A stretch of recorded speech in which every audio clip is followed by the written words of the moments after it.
to? Doc, I'm so sorry kung inistorbo ka ng anak ko for this nonsense. Halika na anak, umuwi na tayo. Let's go. Mami, no! Let's go home. Mami, Come no! on. Ayoko, Mami. Halika na. Huwag matigas ang Mami, ulo mo, ayoko, Ki. Mami. Let's go home. Mami, ayoko Come on. nga po, Come on. Mami. Come on, let's go. Tara na. Doc, I'm so sorry for this. Let's go. Let's go. Mami, tumayo. Mami, Mami, Mami. Muki! Muki. Muki! Muki! Muki. Muki. Muki! Doc! Muki! Muki! Muki!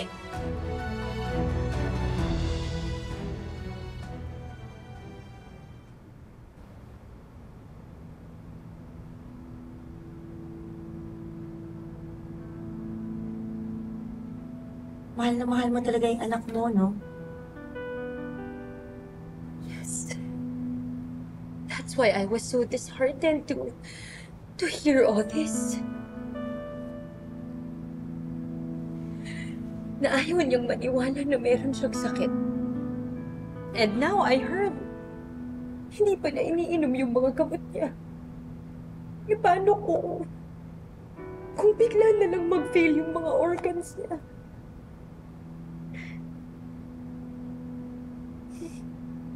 Mami, gusto ko lang naman po talagang malaman kung may sakit po talaga ako eh.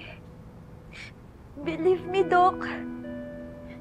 Mas nangihina po talaga ako kapag umiinom po ako ng mga gamot.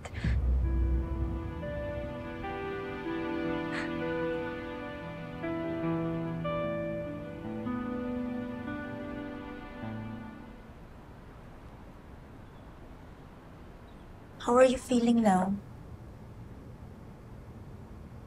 Doc, ang sabi po kasi nung pedya ko, wala daw po akong sakit. Kaya, Doc, gusto ko po sana talagang magpateste para malaman ko po kung ano po yung totoo. Muki, anak, di ba ipinaliwanag ko na sa'yo lahat ng sinabi ni Doc Charles? Halika na. Let's go home. Umuwi na tayo. No, Mommy.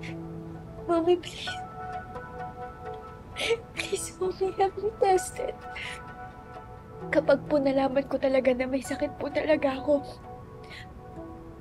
gagawin ko po lahat ng gusto niyong gawin ko. Please, Mommy. Please.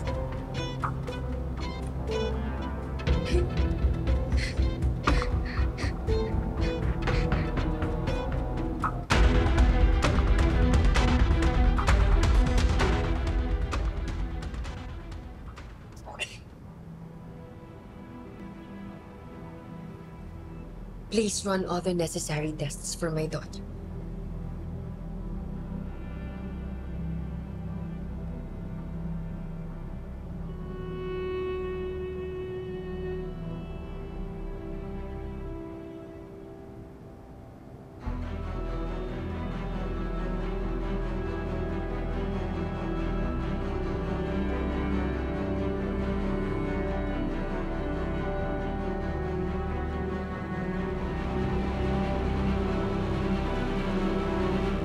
Let Maria Angela rest for a few minutes, tapos pwede na kayong umuwi. Tatawagan kita agad once the results are in. Thank you.